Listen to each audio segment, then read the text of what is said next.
This happened to me when I was 23 years old. I am 31 now, and I still cannot walk past a diner without my hands shaking. Some jobs change you. Some jobs break you. And some jobs teach you that the most dangerous predators are the ones who smile while they watch you. My name is Emma Reeves, and for 18 months, I worked a night shift at Danny's Diner on Route 9 in rural Pennsylvania. This is my story. I started working at Danny's in February of 2014. I had just moved to Harlow County after my engagement fell apart, looking for a fresh start, somewhere quiet. The diner was a 24-hour operation, one of those old-school chrome and neon places that looked like it had been frozen in 1957.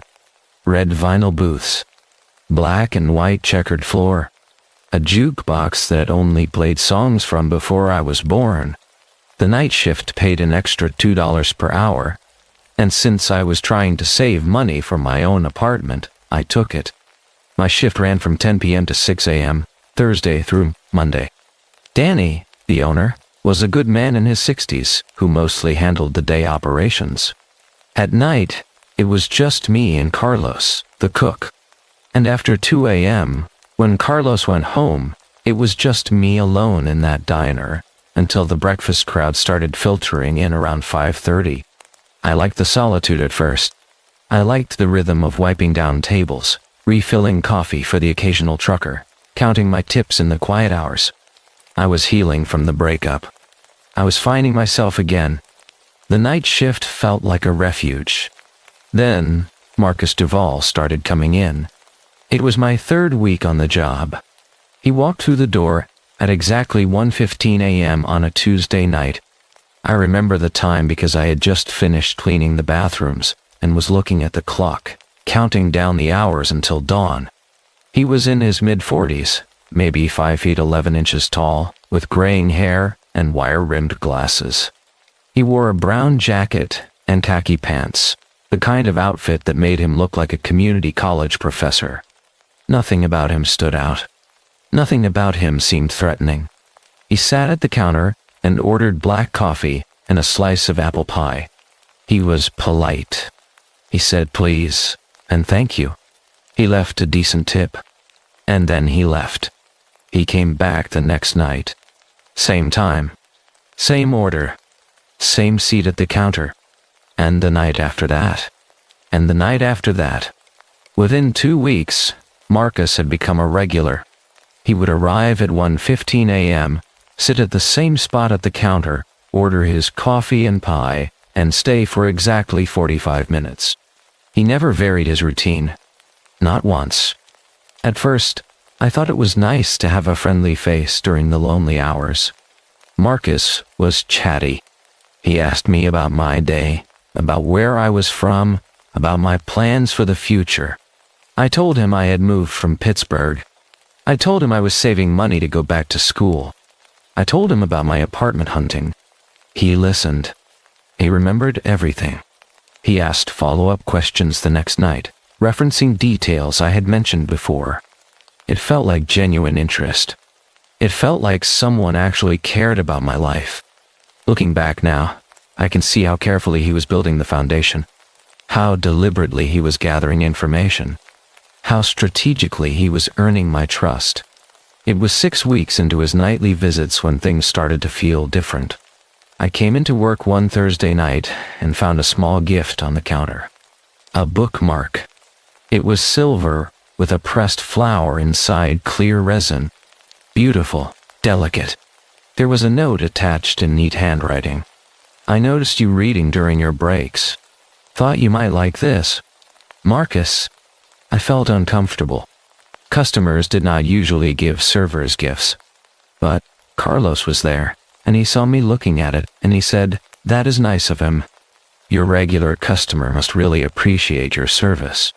I told myself that was all it was. Appreciation. Nothing more. Marcus came in that night at his usual time. I thanked him for the bookmark. He smiled and said, "I just thought it suited you. You seem like someone who appreciates beautiful things." The way he said it made my skin prickle, but I pushed the feeling down.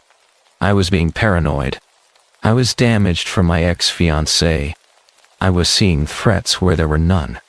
The gifts continued. A book he thought I would enjoy. A CD of music he mentioned I had said I liked. A scarf, because he noticed I was always cold during my shift. Each gift came with a note. Each note referenced something specific I had told him. I stopped accepting them after the scarf. I politely told Marcus that while I appreciated his thoughtfulness, it made me uncomfortable to receive gifts from customers. He smiled and nodded and said he understood completely. But the next night, there was another gift waiting. A necklace this time. The note said, "I saw this and thought of you. No pressure to accept it. I just want you to know someone sees you." I put the necklace in the lost and found box. I did not wear it. I did not acknowledge it. That night, when Marcus came in, he asked me if I had gotten his gift. I told him gently, but firmly, that I could not accept personal gifts from customers. He stared at me for a long moment, his smile never wavering, and then he said, "Of course. I apologize if I made you uncomfortable. That was never my intention." But something in his eyes had changed. Something had shifted. He kept coming in. Same time, same order, but now there was a weight to his presence. He would watch me as I moved around the diner. Not obviously. Not in a way I could point to and say that is harassment, but I could feel his eyes following me, tracking my movements, studying me. I mentioned it to Danny one afternoon before my shift. I told him about the gifts, about the watching, about the feeling of being observed. Danny frowned and said he would talk to Marcus, but then he added, "He's a paying customer, Emma, and he has not actually done anything wrong. Just be friendly but professional. That is what you are good at." So, I tried. I smiled. I poured his coffee. I brought his pie. And I felt his eyes on me every single night. Then I started noticing his car. It was a dark blue sedan, older model, with a dent in the passenger side door. I saw it in the diner parking lot during his visits, which was normal. But then I saw it parked 2 blocks from my apartment building when I got home from work at 6:30 a.m. Just sitting there. Empty. I told myself it was a coincidence. Lots of people drove blue sedans. Harlow County was small. Of course, I would see similar cars. But then I saw it at the grocery store, parked 3 rows away from my car. I did not see Marcus anywhere, but his car was there. I saw it outside the library where I sometimes went on my days off. I saw it at the gas station where I always filled up my tank. And each time, I would look around for him, and each time, he was nowhere to be seen. Just his car. Always his car. I started documenting it. I took photos of his license plate. I wrote down dates and times and locations. I was not imagining this. I was not paranoid. He was following me. I went to the police station on my day off. I brought my documentation. I brought the gifts he had given me. I explained the situation to Officer Patterson, a woman in her 50s who listened patiently and then sighed. "Has he threatened you?" she asked. "No, but..." "Has he tried to harm you physically?" "No, but I am scared." "Has he contacted you outside of your workplace?" "No, but his car is everywhere I go." Officer Patterson leaned back in her chair. "Emma, I understand you are uncomfortable, but being a regular customer at a diner is not a crime. Giving someone gifts is not a crime. Driving on public roads is not a crime. Unless he makes a direct threat or commits an actual offense, there is nothing we can do." I left the police station feeling hollow, invalidated, alone. That night at work, Marcus came in at his usual time. He sat at his usual spot. He ordered his usual coffee and pie. And when I set the plate in front of him, he looked up at me and smiled. "You look tired, Emma," he said. I hope you are taking care of yourself. A woman living alone needs to be careful in a town like this." I froze. I had never told him I lived alone. I had mentioned apartment hunting, but I had never said anything about living by myself. "How did you know I live alone?" I asked, my voice shaking. His smile never wavered. "You mentioned it once, I think, during one of our conversations. I have a good memory." But I had not. I was certain I had not. I replayed every conversation we had ever had in my mind, and I knew with absolute certainty that I had never told him I lived alone. He knew because he had been watching me. He knew because he had been following me. He knew because he had seen that no one else came or went from my apartment. I served him his pie and coffee, and I walked into the back room, and I called Danny. I told him I did not feel safe. I told him about the car, about the gifts, about the comment about living alone. I told him I needed Marcus banned from the diner. Danny was sympathetic, but he said the same thing the police had said. "He has not actually done anything illegal, Emma. I cannot ban a paying customer just because he makes you uncomfortable. That could open us up to a lawsuit." So, Marcus kept coming. Every night at 1:15 a.m. And every night, I served him his coffee and pie while my hands trembled and my heart raced. I started changing my routine. I took different routes home. I parked in different spots. I varied my schedule at the grocery store and library. I installed a deadbolt on my apartment door and a chain lock. I bought pepper spray and kept it in my apron pocket during my shifts. But the blue sedan kept appearing. Different locations. Different times. Always there. Always watching. And then the phone calls started. My cell phone would ring at odd hours. 2 a.m. 4 a.m. 7 a.m. when I was trying to sleep after my shift. I would answer, and there would be silence. Just breathing. Just someone listening to me say hello over and over until I hung up. I changed my number. The calls stopped for 3 days. Then they started again. I went back to the police. Officer Patterson took another report, but she said the same thing. "Without proof of who is calling, we cannot do anything. And you changed your number, so whoever it is got your new number somehow. Do you know how they might have gotten it?" I did not know. I had only given my new number to Danny, to Carlos, and to my landlord. That was it. But somehow, Marcus knew. It was a Wednesday night in September, 3 months after Marcus had first walked into the diner, when everything changed. Carlos had left at 2 a.m. like always. I was alone in the diner, wiping down tables, when I heard the bell above the door chime. Marcus walked in. It was 3:25 a.m. Not his usual time. He had never deviated from his schedule before. He sat at the counter. He did not smile this time. He just stared at me with those cold eyes behind his wire-rimmed glasses. "Coffee and pie?" I asked, trying to keep my voice steady. "No," he said. "I just came to talk." Every instinct in my body screamed at me to run. But I was behind the counter, and he was between me and the door. I reached into my apron pocket and closed my fingers around the pepper spray. "What did you want to talk about?" I asked. "Us," he said. "I feel like there has been a misunderstanding between us, Emma. I have been nothing but kind to you. I have been a good friend to you. And you have been treating me like I am some kind of monster. I have not." "You went to the police," he said, his voice still calm, still measured. "You told them I was stalking you. That hurt my feelings, Emma. That hurt me very much." My blood ran cold. How did he know I had gone to the police? Had Officer Patterson told him? Had someone at the station warned him? "I just wanted them to ask you to stop following me," I said quietly.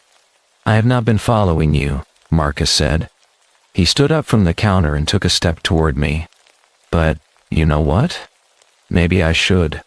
Maybe if you got to know me better, you would understand that I am not the bad guy here.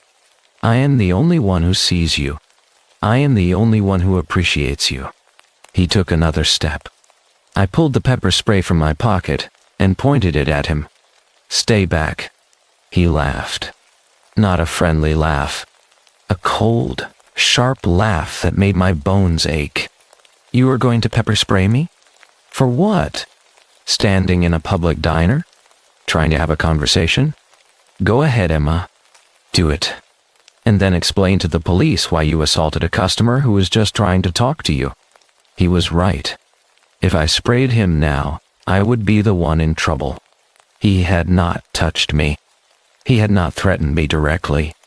He was just standing there, talking, and I would be the violent one, the unstable one, the one who overreacted. He took another step, close enough now that I could smell his cologne, close enough that I could see the veins in his eyes, close enough that I knew if he reached out he could grab me before I could run. "I have been very patient with you, Emma," he whispered. "I have given you time. I have given you space. But patience has its limits. I think it is time we had a real conversation about our future together." And that was when I heard the bell above the door chime again. A trucker walked in. Big guy, probably 6 feet 4 inches tall, wearing a flannel shirt and a baseball cap. He looked at Marcus, then at me holding the pepper spray, then back at Marcus. "Everything okay here?" the trucker asked. Marcus stepped back immediately. His expression shifted, the mask sliding back into place. The friendly smile returned. The polite demeanor. "Everything is fine," Marcus said cheerfully. "Just having a conversation with my friend, Emma here. But I should be going. I have an early morning." He walked toward the door, then paused and turned back to me. "I will see you tomorrow night, Emma," he said. "Same time, same place." And then he was gone. I served the trucker his coffee with shaking hands. He asked me 3 times if I was okay, and I lied and said I was fine. After he left, I locked myself in the bathroom and called Danny again. This time, I did not ask. I told him, "If you do not ban Marcus Duval from this diner, I quit. Tonight. Right now." Danny was silent for a long moment. Then he said, "Okay, I will handle it. Come to the diner tomorrow at 4 p.m. We will talk to him together." I left work that morning at 6 a.m. and drove straight to my parents' house 3 hours away. I did not go back to my apartment. I did not pack any of my things. I just drove, because I knew if I stayed in Harlow County, Marcus would find me. I called my landlord from the road and told him I was breaking my lease. I called Danny and told him I would not be coming back for the meeting with Marcus.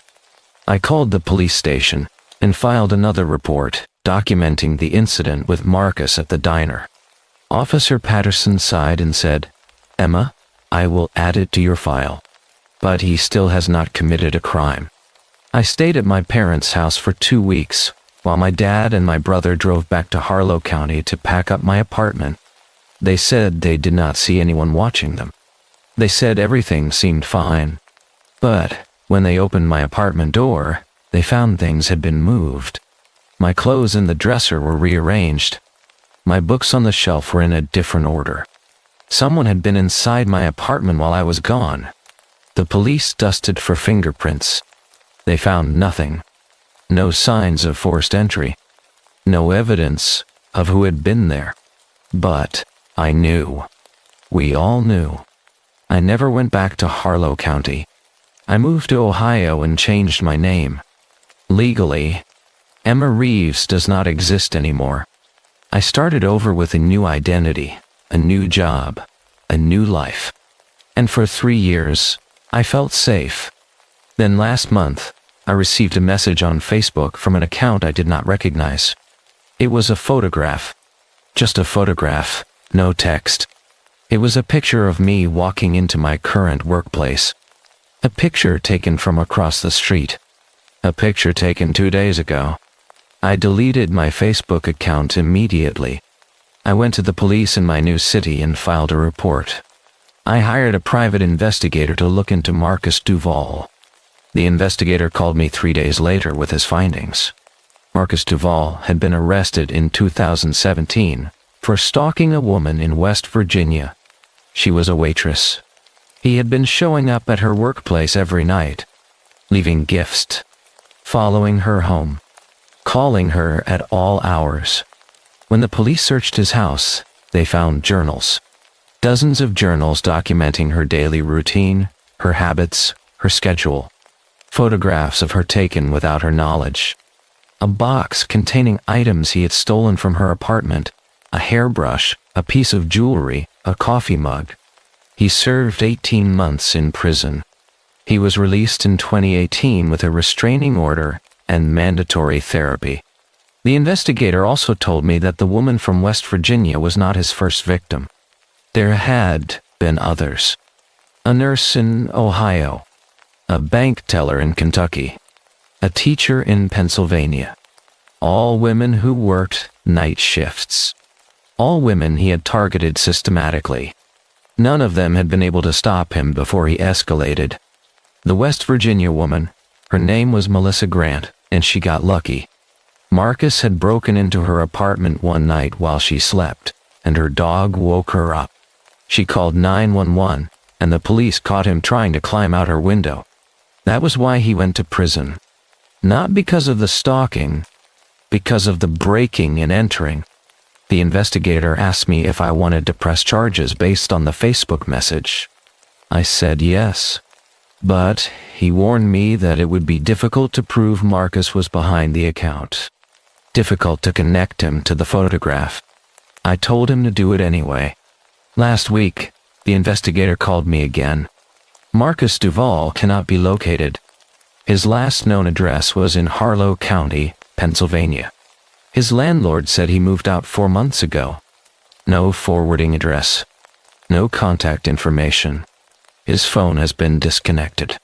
His social media accounts have been deleted. He is out there somewhere. And I do not know if he is coming for me, or if he has already found someone new. Someone else working a night shift. Someone else who is alone and vulnerable. Someone else who trusted a friendly regular customer. I am sharing this story because I need people to understand something.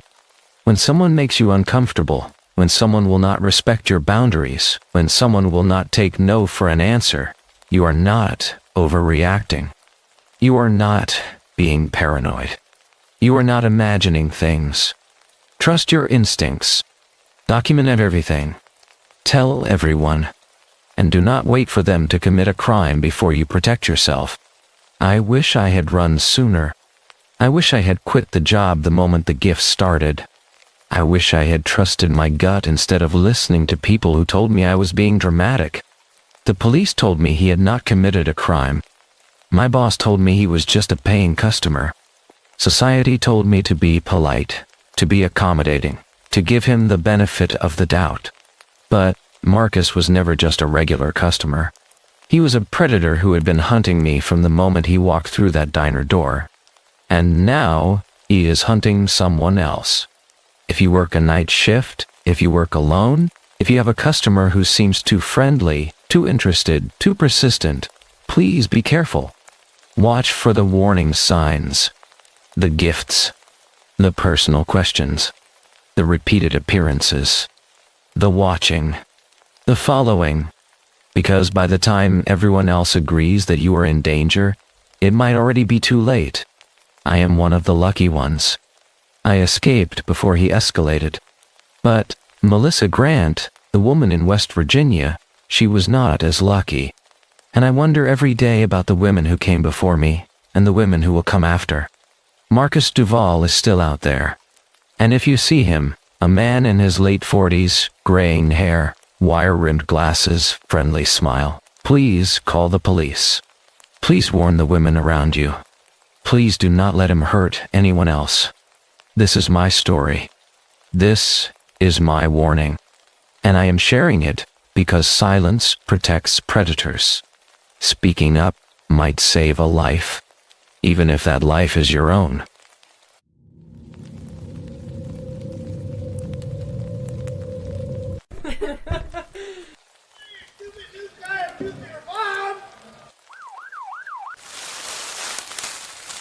This narrative was inspired by the 2011 Preston case in Anaheim, California, where William Wallace forced his stepchildren to open Christmas gifts next to their murdered mother's body. The psychological elements, timeline, and documented testimony are drawn from court records, neuroscience research on childhood trauma, and psychiatric studies on complex post-traumatic stress disorder. Names and certain details have been changed. Now, let us begin. This happened when I was 8 years old. My younger brother was 5. I am sharing this now, 23 years later, because the nightmares never stopped. Because 3.2 million children witness domestic violence every year in this country, and most people have no idea what that really means. Because my therapist said telling the story might help someone else recognize the warning signs we all missed. My parents were functional alcoholics. That is what the social workers called them later, during the investigation. Functional. As if holding down jobs while drinking a fifth of vodka every night somehow made the violence acceptable. As if my mother showing up to my school events with makeup covering bruises meant everything was fine. But Christmas Eve, 2001, was different. They had been fighting more than usual for weeks. Money problems, my aunt would tell me years later. My father had been laid off in November. The presents under our tree that year came from maxed-out credit cards. The alcohol came from somewhere else. It always did. They hosted a party that night. My mother's sister came. 2 neighbors. My father's co-worker. I remember my mother laughing too loud, the sound sharp and desperate.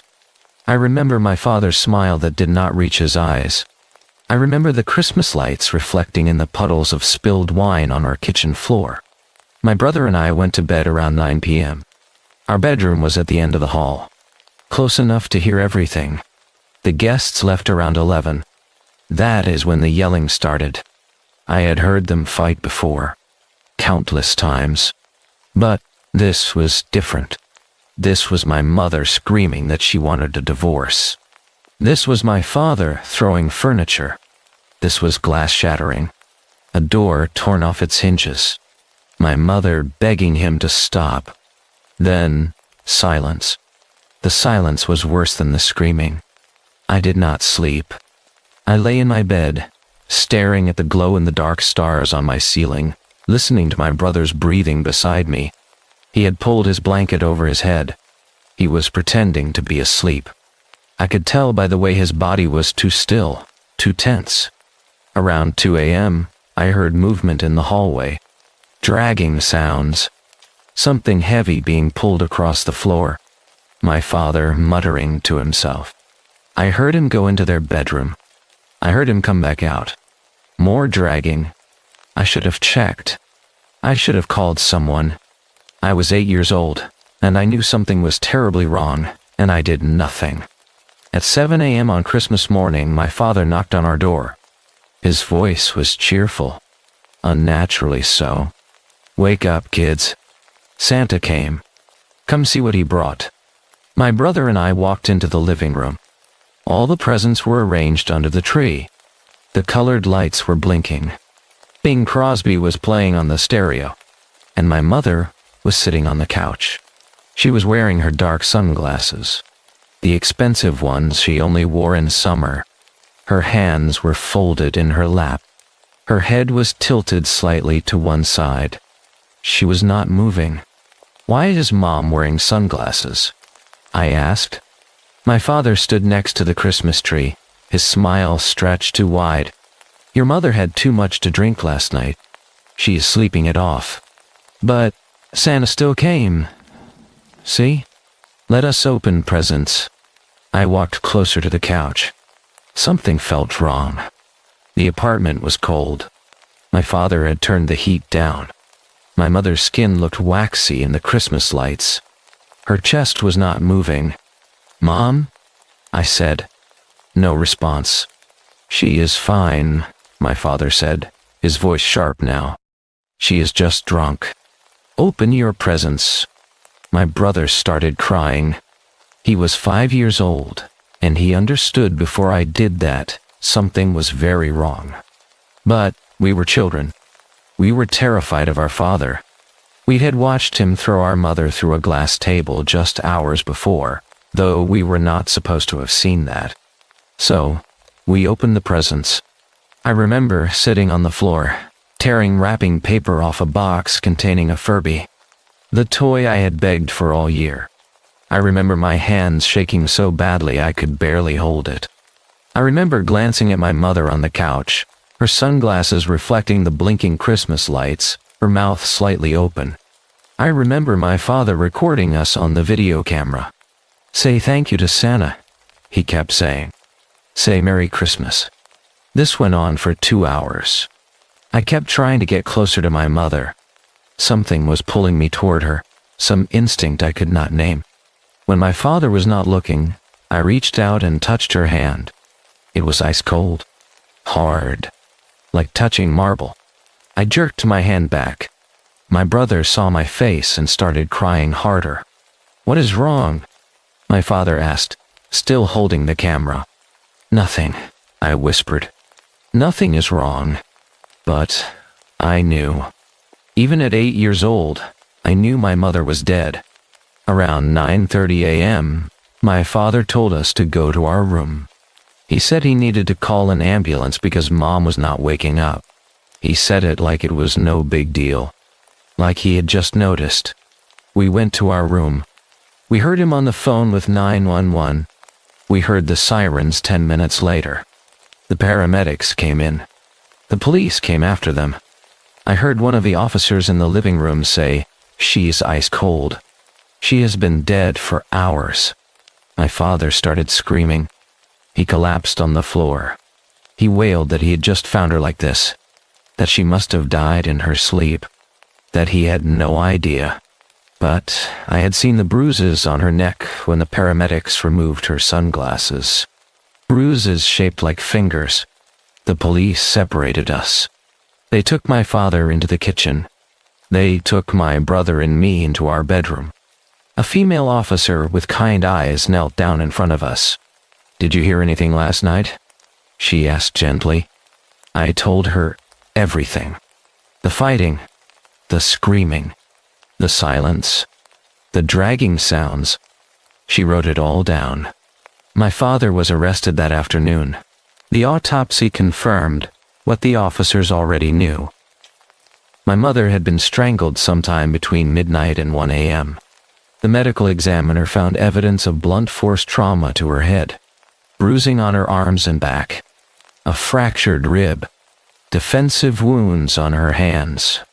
The investigation revealed the full timeline. After the guests left, my parents had argued. My father had shoved my mother into the glass coffee table, shattering it. She had tried to run to the bedroom. He had pulled her back. In the hallway, he had strangled her. Then he had dragged her body to the couch, positioned her like she was sleeping, put sunglasses on her face to hide her eyes, turned the heat down to slow decomposition, and waited for Christmas morning. The prosecution later argued that he had planned to claim she died of alcohol poisoning or that she had fallen and hit her head.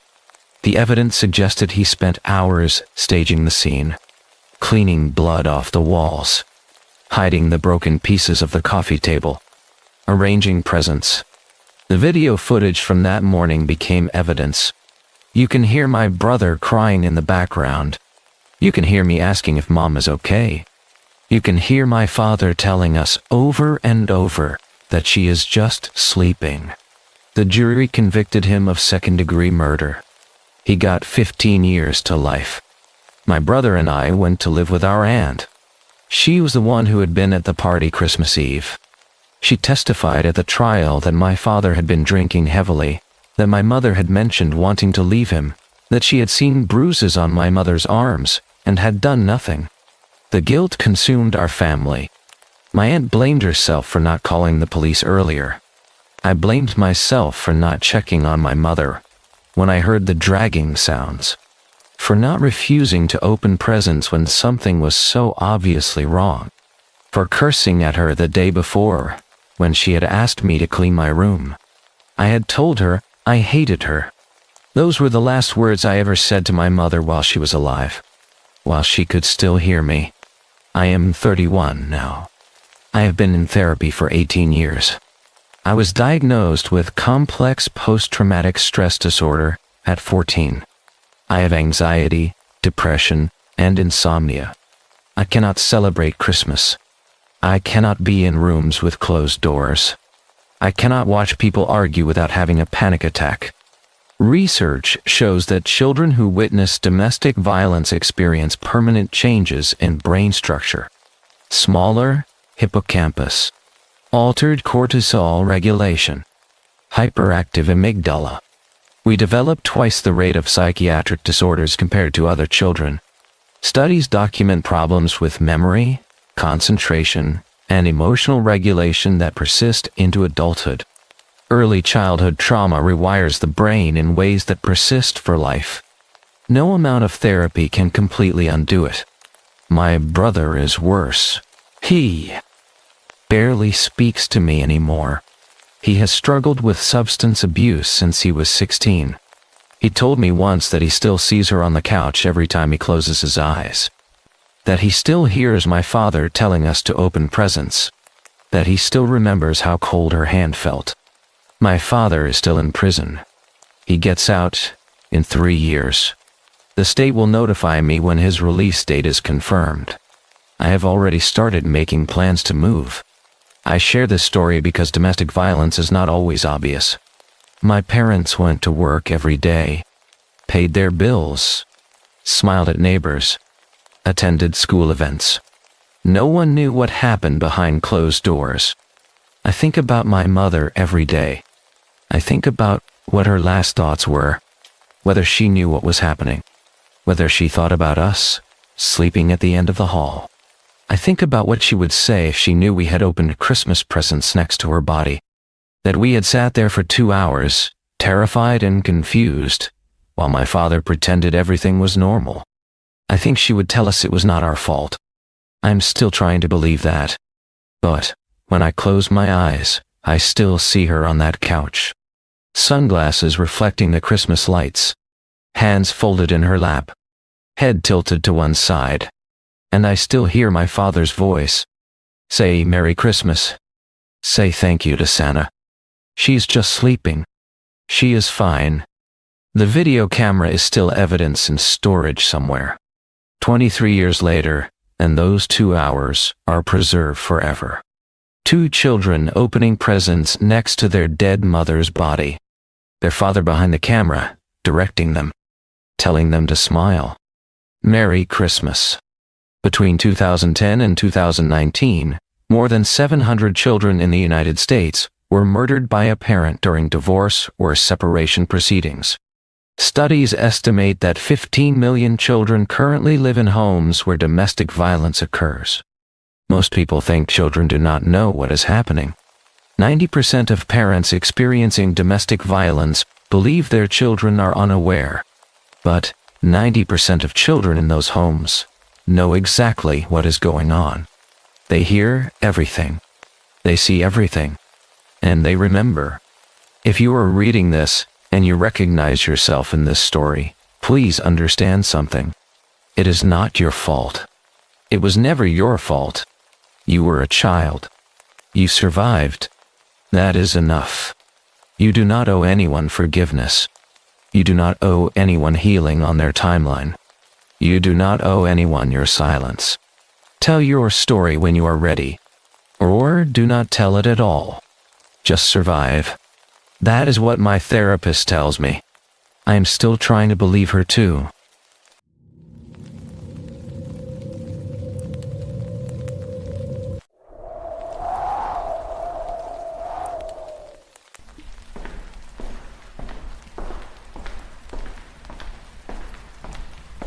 I need to tell you what I found in the woods behind my daughter's elementary school.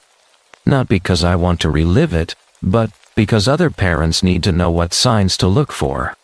What I'm about to describe happened in Fairfield County, Connecticut, in late October of 2023. My name is Marcus Chen, and I am a father of 2. I spent the last year and 3 months trying to process what I saw. My daughter Emma was 9 years old at the time. She had always been responsible, the kind of kid who called if she was going to be 5 minutes late.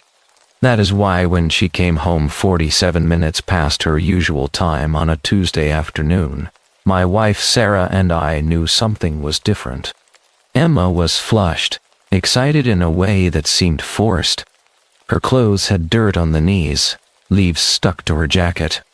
When I asked her where she had been, she said she and her friends Lily and Ava had been playing in the Gingerbread house. I remember laughing, not because it was funny, but because the answer was so absurd that I thought she was joking. But Emma did not laugh with me. She just kept talking, her words coming faster, describing this place in the woods, past the creek, where there was a real gingerbread house just like in the story, and a gingerbread man lived there, and he let them come inside. Sarah and I exchanged a look. The kind of look parents share when they know something is very wrong, but are trying not to alarm their child. I asked Emma to describe the gingerbread man. She said he was nice, that he had a costume with icing, batons, and everything.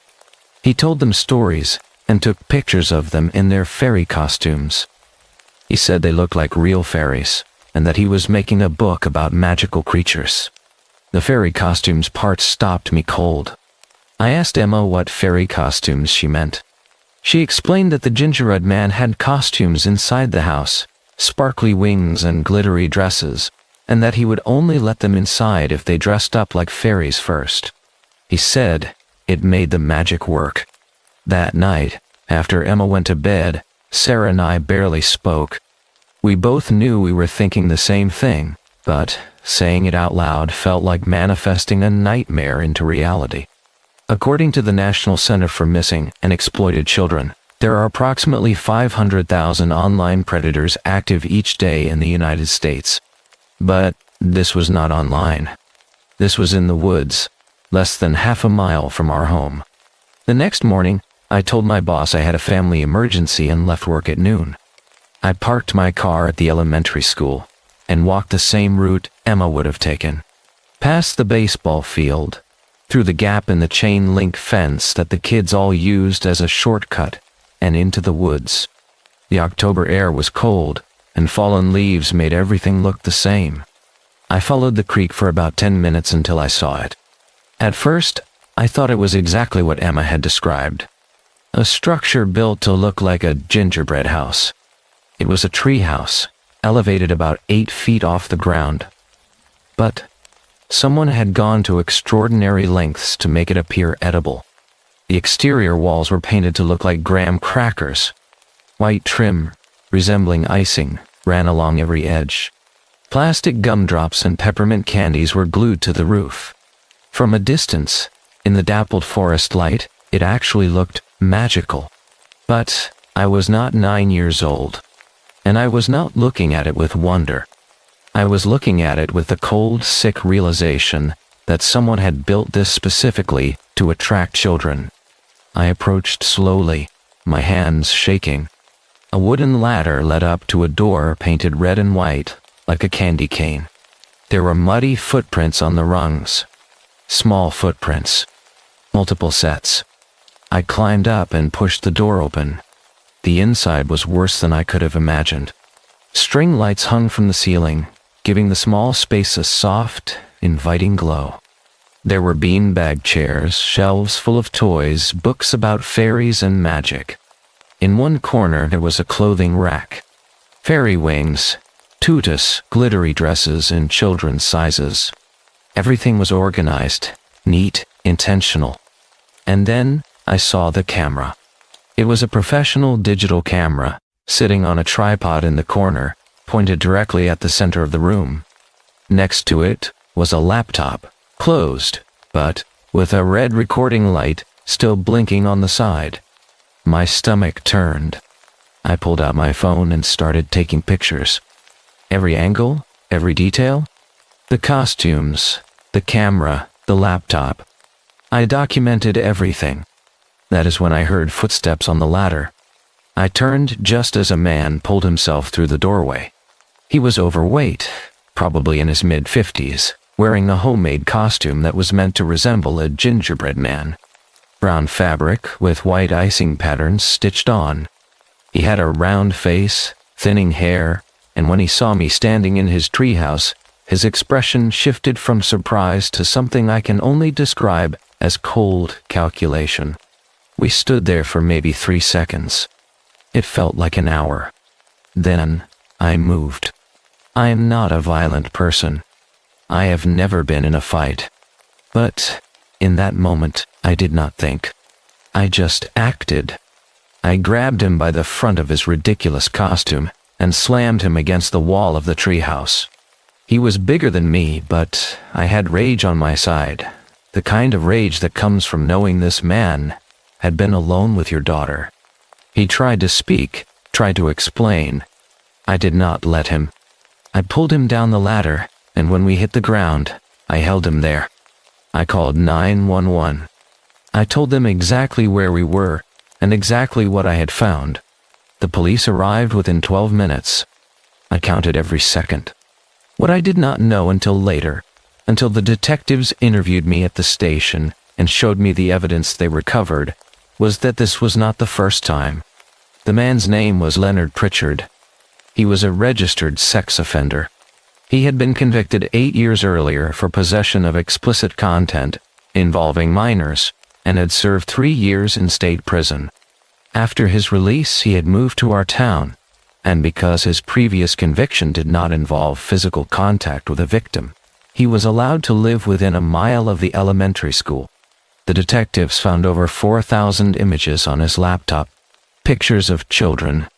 My daughter was in 17 of them, wearing fairy wings, smiling because she thought she was helping a nice man make a book about magic. Lily was in 32. Ava was in 28. There were other children too, kids I did not recognize from other neighborhoods, other schools. Pritchard had been operating that treehouse for nearly 6 months. He had built it slowly, over the summer, when the woods were too overgrown for anyone to notice. By the time school started in September, it was ready. The police told me that child predators often use what they call grooming tactics. They build trust, they create special spaces, they make children feel chosen and important. Pritchard had done all of it. The gingerbread house, the costumes, the camera, the story about making a book. All of it was designed to make children feel safe while he documented them for his own purposes. The prosecutor said that cases like this are becoming more common. Predators are getting more sophisticated, using fairy tale imagery and childhood nostalgia as tools. Just last year, in Florida, police arrested a man who had built an elaborate fort in the woods and told children it was a secret clubhouse for kids who believed in magic. In Oregon, another man was convicted after luring children with a treehouse he claimed was a portal to a magical world. These men study what children love, and they weaponize it. Pritchard was sentenced to 15 years in federal prison. 15 years for stealing the innocence of dozens of children, for turning a fairy tale into a nightmare. It did not feel like enough. It still does not feel like enough. But here's the part that haunts me more than anything else. 6 months before I found the gingerbread house, there was another incident in a town about 90 miles away. A man named David Osborne called the police and reported that he had been attacked in the woods by someone he described as a gingerbread man. Osborne had been driving through a snowstorm and his car broke down on a rural road. He claimed he wandered into the woods looking for help and found a structure that looked like a gingerbread house. When he went inside, a man in a gingerbread costume appeared, accused him of trespassing, and attacked him. Osborne escaped with a concussion and frostbite on 2 fingers. The police investigated but found nothing. No gingerbread house, no man in a costume, no evidence of any structure in the woods. They assumed Osborne had hallucinated due to hypothermia, or had fabricated the story for attention. The case was closed. After Pritchard's arrest, detectives reopened Osborne's file. They compared locations, timelines, descriptions. It did not match perfectly, but it was close enough to be disturbing.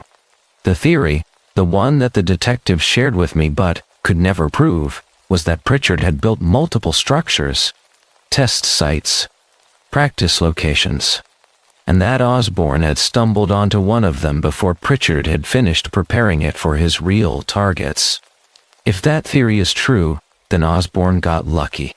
He walked into a trap meant for children, and survived because he was an adult, because he was not the intended victim.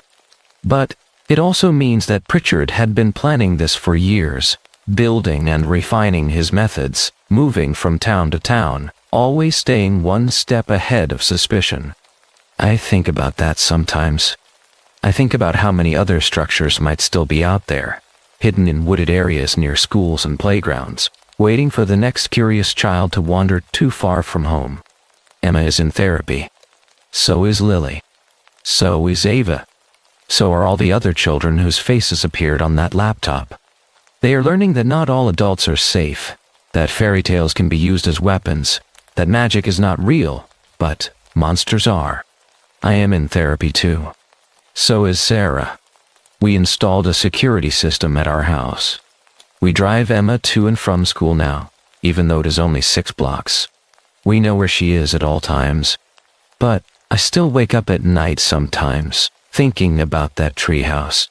Thinking about the ladder, the camera, the costumes hanging on the rack. Thinking about how close we came to losing her to something far worse than what happened. And I think about the man in the gingerbread costume, sitting in a prison cell, knowing that he almost got away with it. Knowing that if Emma had not mentioned the fairy wings, if I had not followed her route into the woods, he would still be out there. The detective who worked the case told me something I will never forget. He said that most child predators are not strangers hiding in bushes. They are people who create spaces where children feel safe and special. They do not take children by force. They invite them in. That is what makes them so dangerous. So I am sharing this because I need parents to understand that fairy tales are not always harmless. That imagination and wonder can be exploited. That a gingerbread house in the woods is not magic, it is a crime scene. If your child comes home and tells you about a secret place, about a special adult who makes them feel chosen, about costumes and cameras and magic, do not dismiss it. Do not assume it is just play. Follow them. Document it. Call the police. Because the monsters in the woods are real, and they are building gingerbread houses.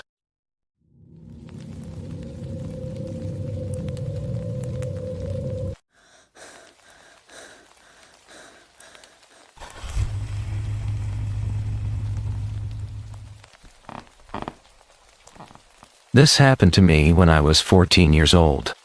I am 26 now, and I still check the locks on my bedroom door 3 times before I go to sleep. Some habits you cannot unlearn. Some fears you cannot forget. My name is Anna Mitchell, and I spent 6 months in a foster home that should not have existed. This is my story. I entered the foster care system in late September of 2012. My mother had been struggling with addiction for years, and one night, the police found me alone in our apartment for the 3rd time that month. No food in the refrigerator. No heat. I was thin, and I was tired, and honestly, I was relieved when they took me away.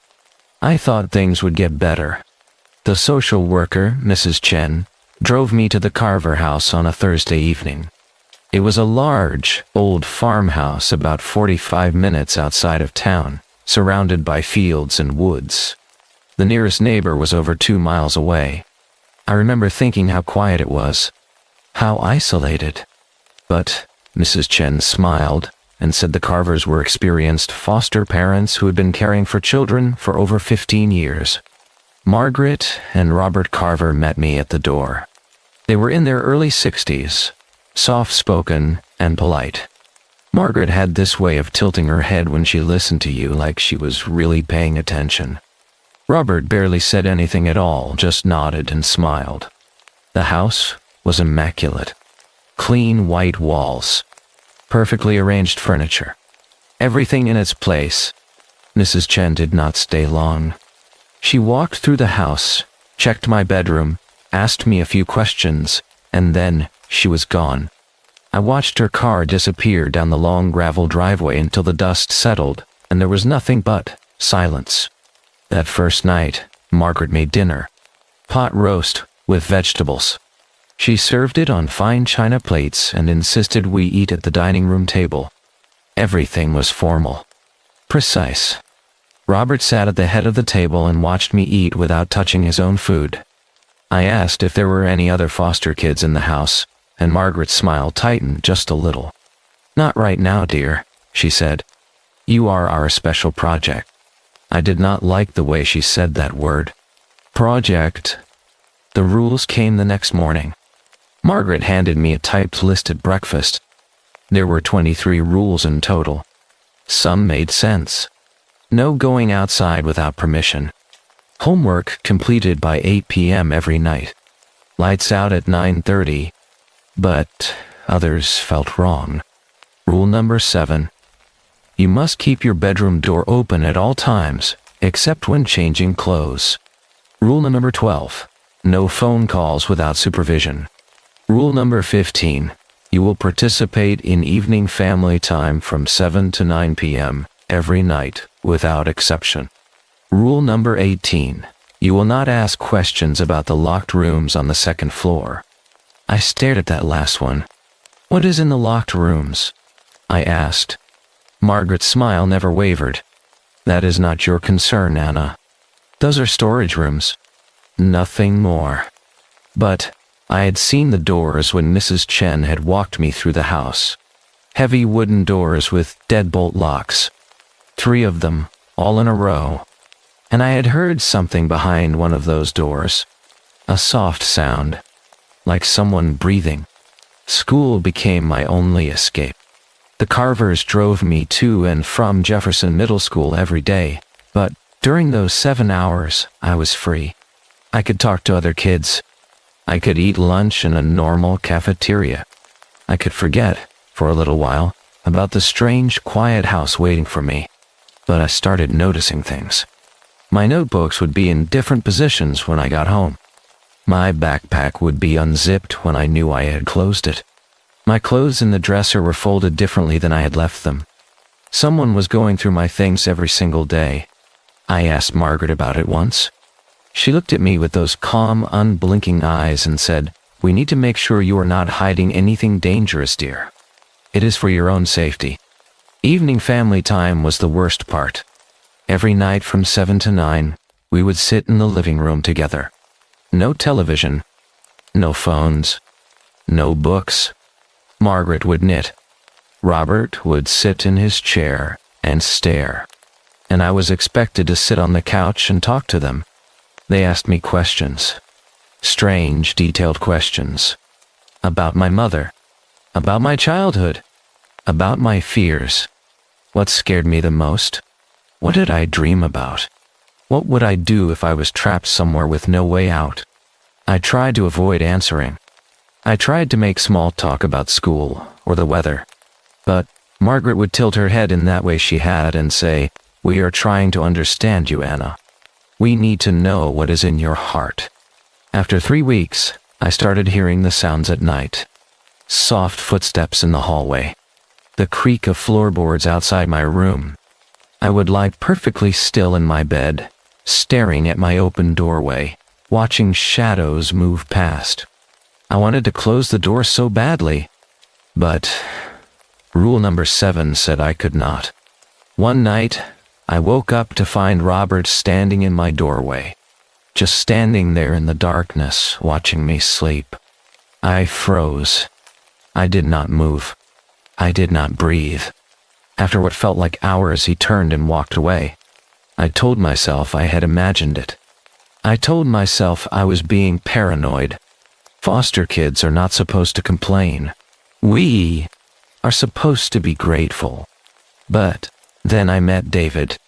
It was my 4th week at the Carver house. I was in the kitchen helping Margaret with dinner when I heard it. A sound from upstairs. A muffled thud, like something heavy hitting the floor. Then silence. "What was that?" I asked. Margaret did not look up from the vegetables she was chopping. The house settles, dear. Old houses make noises. But I knew what I had heard. That was not the house settling. That was something else. That night, I waited until Margaret and Robert went to their bedroom. I waited another hour, listening to the silence, making sure they were asleep. Then I crept out of my room and down the hallway to the locked doors. The first door was silent. The second door was silent. But at the third door, I pressed my ear against the wood and listened. Someone was breathing on the other side. Slow, heavy breaths. Then a voice. So quiet I almost missed it. Help me. I grabbed the doorknob and tried to turn it. Locked. I pulled harder, rattling the door in its frame. The breathing on the other side became faster, more desperate. Please, the voice whispered. Please help me. The hallway light flicked on. I spun around. Robert stood at the end of the hall in his bathrobe, his face expressionless. You broke rule number 18, he said quietly. Margaret appeared behind him. She was smiling. Anna, dear, you are confused. You had a nightmare. Let us help you back to your room. They walked toward me, and I backed away until my shoulders hit the locked door. There's someone in there, I said. My voice was shaking. I heard them. Someone is locked in that room. No, dear, Margaret said, still smiling. There is nothing in there but old furniture and boxes. You are overtired. The trauma you have been through, it makes you imagine things. But I had heard the voice. I knew what I had heard. Robert reached for my arm, and I ran. I ran past them down the stairs, through the kitchen. I grabbed my coat from the hook by the door, and I ran outside into the cold October night. The gravel driveway cut my feet through my thin socks, but I did not stop. I ran down that long driveway toward the main road, 2 miles away. I was halfway there when I heard the car engine behind me. Headlights illuminated the trees around me, casting long shadows across the road. The Carver's car pulled up beside me, and Margaret rolled down the window. Anna, please get in the car, she said. Her voice was different now. Colder. You will hurt yourself out here. I kept walking. The car drove slowly beside me, matching my pace. If you do not get in the car right now, Margaret said, we will call the police. We will tell them you are violent. We will tell them you attacked us. Who do you think they will believe? A respected foster family, or a troubled child from a drug addict mother? I stopped walking. She was right. I knew she was right. I had no proof of anything. No evidence. Just my word against theirs. I got in the car. They drove me back to the house in silence. When we arrived, Robert took my arm, not roughly but firmly, and walked me upstairs to my room. Margaret followed behind us. They stood in my doorway, watching me as I climbed back into bed. We are very disappointed in you, Anna, Margaret said. We have tried to provide you with a good home, and this is how you repay us. Tomorrow, we will be calling Mrs. Chen to discuss whether this placement is working out. They left my door open, as always. I lay in bed, staring at the ceiling, listening to the house. And then I heard it again. That soft voice from the locked room, drifting down the hallway. Help me. I did not sleep that night. I stayed awake, planning. I could not run. I could not call for help. But I could document everything. I could find proof. The next day at school, I told my guidance counselor everything. Mr. Harrison listened carefully, taking notes. He asked me detailed questions. How long had I been hearing the sounds? Had the Carvers ever hurt me physically? Did I have any evidence? I told him I did not have evidence yet, but I knew something was wrong. He promised he would look into it. But I could see the doubt in his eyes. I was a foster kid with trauma. I was exactly the kind of kid who would imagine things. But Mr. Harrison did call Mrs. Chen. She came to the school that afternoon and pulled me out of class. We sat in an empty conference room, and she asked me to explain everything again. "Anna," she said when I finished, "I understand you have been through a very difficult time. The transition to foster care is hard for everyone. But the Carvers have an excellent record. They've cared for dozens of children over the years. I have personally inspected their home multiple times. There is someone locked in one of those rooms," I insisted. "I heard them. Please, you have to believe me." Mrs. Chen sighed. She looked tired. "I will schedule a follow-up visit to the home this week. I will check the rooms myself. But Anna, you need to understand that if you continue making accusations without evidence, it could impact your placement. False allegations are serious." That night, during evening family time, Margaret and Robert sat across from me in the living room. Neither of them smiled. Neither of them spoke. They just watched me, and I knew they knew what I had done. "We heard you spoke to your social worker today," Margaret finally said. "That was very foolish, Anna. Very foolish indeed." "Mrs. Chen is coming to inspect the house," I said. I tried to keep my voice steady. "She is going to check those locked rooms." Robert stood up and walked to the window. He stood there with his back to me, looking out at the dark fields beyond the house. "There is nothing in those rooms to find," Margaret said. "And when Mrs. Chen confirms that, you will have damaged your own credibility. Where do you think you will go after this placement fails? Do you think the next home will be better?" I wanted to scream at her. I wanted to run to those doors and break them down myself. But I just sat there, frozen, while they stared at me.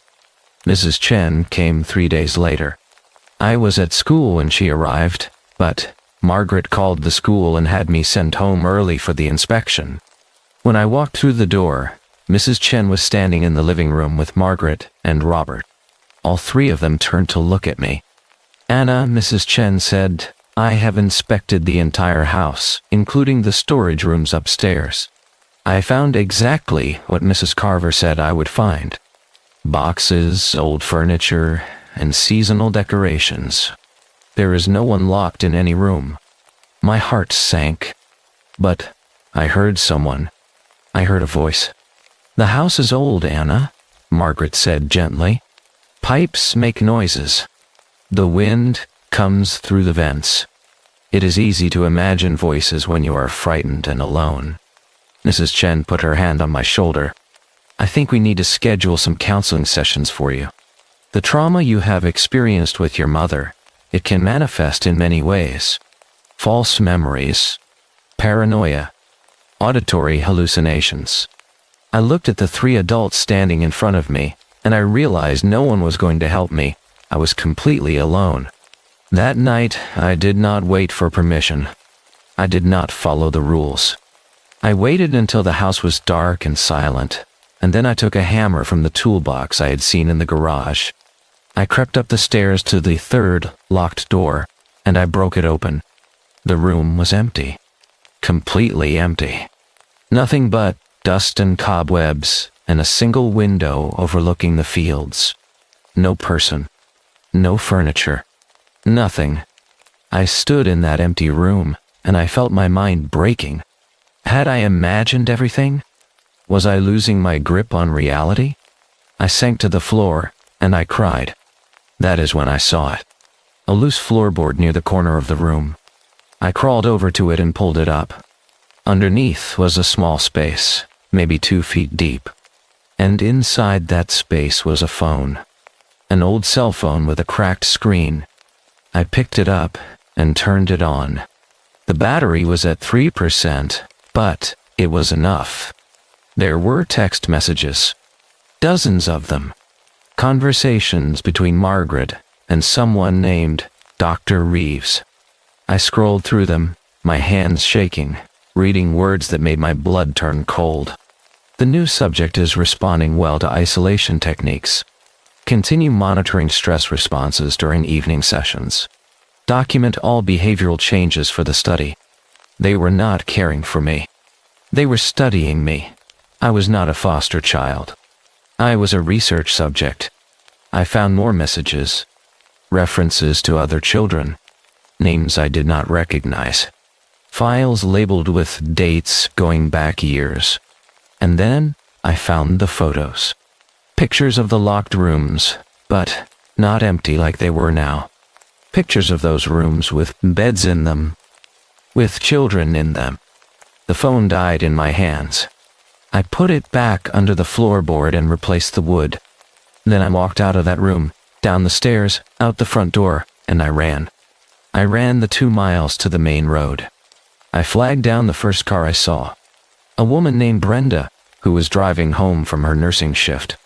I was hysterical, barely making sense, but she drove me directly to the police station.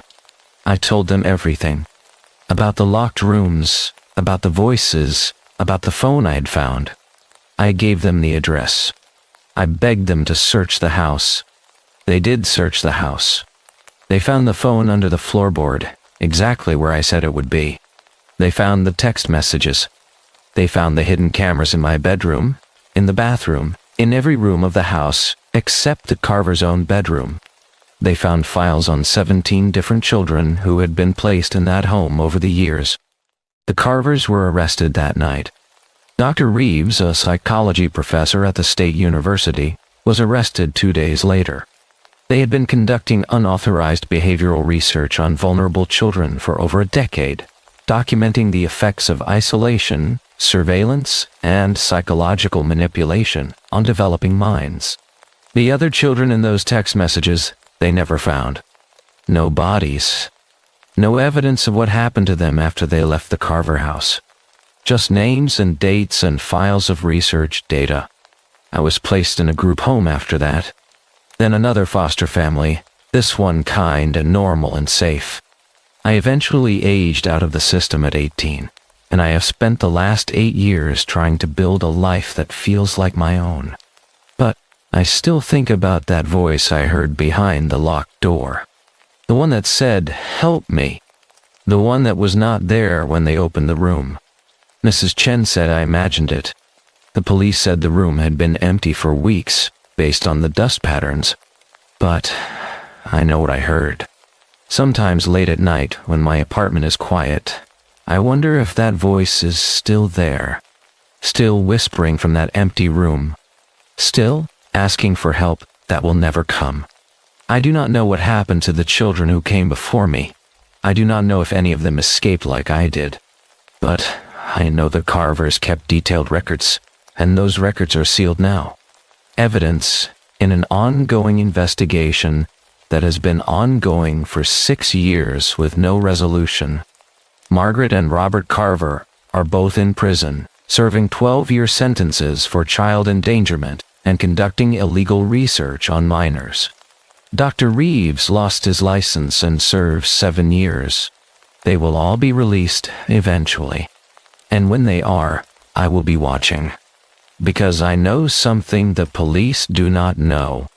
Something I found in those text messages but never told anyone about. A reference to another location. Another house.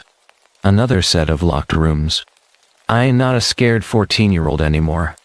I am 26, and I have spent years learning to trust myself again. Learning to distinguish between real threats and imagined ones. And I am certain, absolutely certain, that there is still someone out there who needs help. So, I am looking for that house. I am following the trail of information I found on that phone. And when I find it, I will make sure no one ever gets hurt there again. This is my story. This is my warning. If you are in foster care, if something feels wrong, if adults are not listening to you, document everything. Trust your instincts. You are not imagining things. You are not crazy. And to the Carvers, if you are somehow reading this from your prison cells, I am still out here. I am still searching. And I will find every secret you tried to hide. Some doors are locked for a reason, but some doors are locked to hide the truth. and I will break down every single one until I find it.